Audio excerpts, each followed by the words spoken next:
بسم الله والصلاة والسلام على رسول الله. السلام عليكم ورحمة الله تعالى وبركاته. وصفتنا لنهار اليوم قريوش الزمن الجميل. شوفوا مع بعض الوصفة وطريقة التحضير.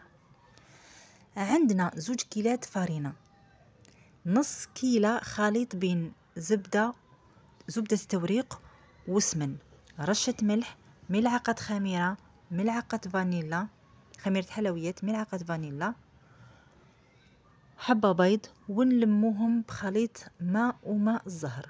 هنا ندوبوا السمن تاعنا وزبدة التوريق، نخلوه يبرد شوية، بعدها نروحوا للعجن. هنا حبة البيض كي نخلطوها نزيدوا لها ملعقة صغيرة تاع خل الابيض للقرمشة. نحطوا السمن تاعنا، نزيدوا الحبة تاع البيض وكمية قليلة من الماء، نبداو نجمعوا الخليط تاعنا، نشوفوها تلمت تكون طريه نحبسوا، الا ما تلمتش نزيدوا لها شويه من هذاك الخليط تاع الماء والماء الزهر. هنا انا ما خداتليش ربع كميه الماء والماء الزهر، تمتم تلمت لي، نخلوها ترتاح نصف ساعه، بعدها نروحوا نشكلوا القريوش تاعنا. نستعينوا بالمايزينا، نحلوا العجينه ماشي رقيقه بزاف، رقيقه ولكن ماشي رقيقه بزاف، ونشكلوا القريوش تاعنا. كل واحد شحال يحب، كان يحب الحبات كبار، كان يحب الحبات صغار.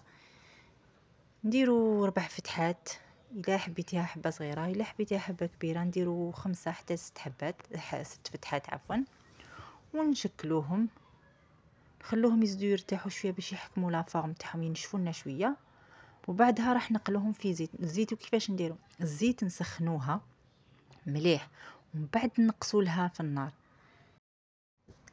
بعد ما نقليو القريوش تاعنا راح نعسلوه ونقدموه. ان شاء الله تكون عجبتكم وصفه تاع اليوم، وصفه القريوش الزمن الجميل، سهل خفيف تمتم يوجد ما ياخدش الوقت.